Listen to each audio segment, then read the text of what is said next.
We go, Biology B students, lesson 2.2, polymerization, or building these big macromolecules.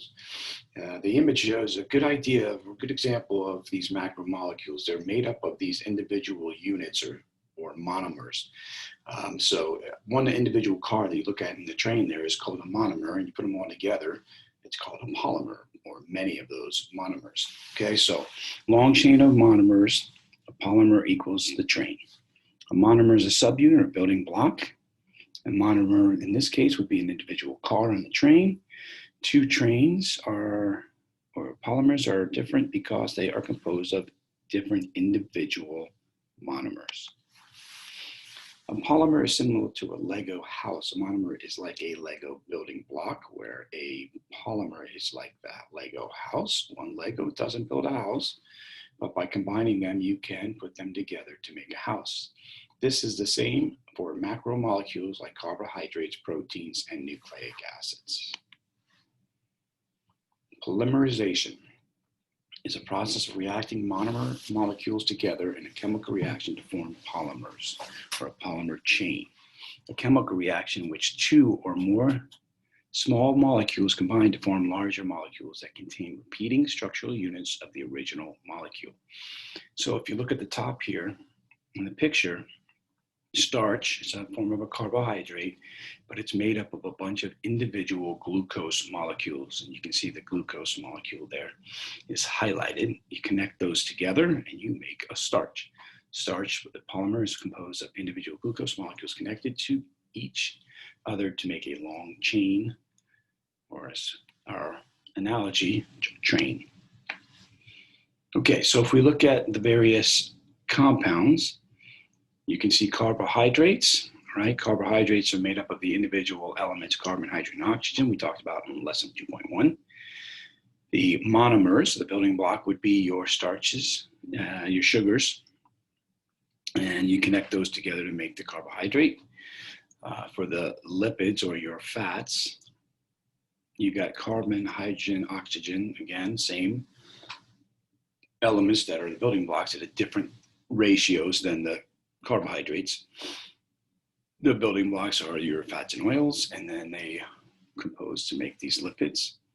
We have the elements, carbon, hydrogen, oxygen, nitrogen, phosphorus for our nucleic acids. The nucleotides are the building blocks. So your DNA and your RNA are composed of a bunch of nucleotides we talked about in biology A and B. And then finally, we have the proteins, which are made up of carbon, hydrogen, oxygen, nitrogen, sometimes sulfur. The amino acid is the building block. Put them together, you make proteins. So how do we do that? Well, if you look at the picture on the right here, on the top, you have three monomers. And the monomers have a couple functional groups at the bottom, which is called a hydroxide ion. If you look at the hydroxide ion, you can see within it, there are a couple of different, the elements to make up water, two hydrogens and an oxygen. If you are going to connect these monomers, you wind up removing one water molecule for one pair of monomers. So if you look at the picture on the bottom, the only difference between them, the purple, the monomers, is that we remove the water. By doing so, we are now connecting the two monomers together. Okay, so this is known as condensation or dehydration synthesis. So the hydrogen of one monomer combines with the hydroxyl OH of another monomer, releasing a water molecule, or two hydrogens from one monomer combined with one oxygen from the other monomer, releasing a water molecule. And by doing so, the two monomers are connected through a bond, right? So three monomers, two waters are removed, and now we are starting to build our polymer. Polymerization of carbohydrates. Individual units, the monomers are carbohydrates. Carbohydrates are simple sugars known as monosaccharides. So two monosaccharides together would make a disaccharide. How do we do it? We remove one water molecule. Click on the link and you can see how that happens. The polymerization of lipids. Similar process, we take a water molecule away. We're going to connect the one glycerol molecule using its three hydroxide ions, and we're going to connect those to those hydrocarbon chains. And by doing so, you have this massive molecule. So the combination of 3 long hydrocarbon chains capped with a carboxyl group.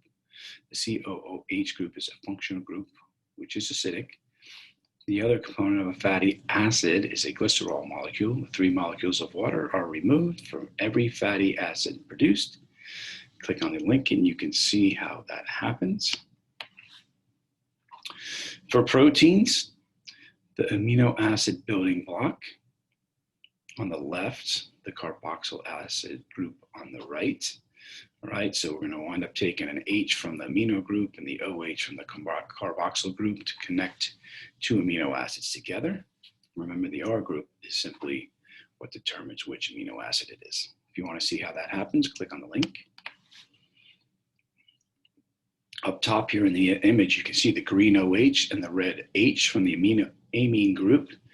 Those will form water and be removed. And by doing so, the N of 1 amino acid 2, is going to be connected to the carbon of the carboxyl group of the amino acid 1. That bond is now known as a peptide bond.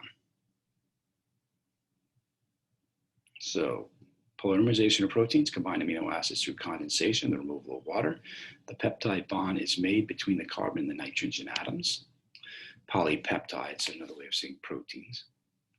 And then the polymerization of our nucleic acid, a hydrogen from the sugar molecule of 1 nucleotide, combines with the hydroxyl OH of the phosphate group of the other nucleotide, again with removal of water. Nucleic acids are composed of many nucleotide monomers. If you want to see more on this, click the link.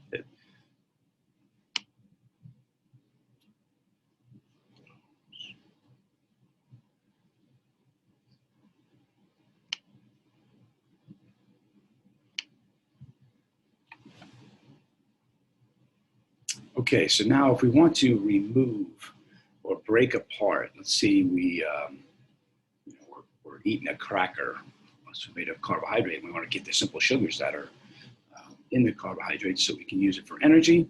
How do we do that? Well, we don't. We removed water in the first place, and now we want to put water back in. So if you look at the word here, hydro means water and lyse means to cut. So hydrolysis is using water to break apart or cut. So if you look at the picture, we're going to add water. We're going to separate those 2 monomers, 3 and 4, right? So we'll break apart that bond there.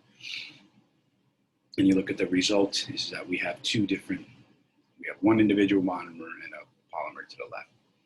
Okay, so we're using water to split or to break apart the polymer chain. Okay, and that ends lesson 2.2.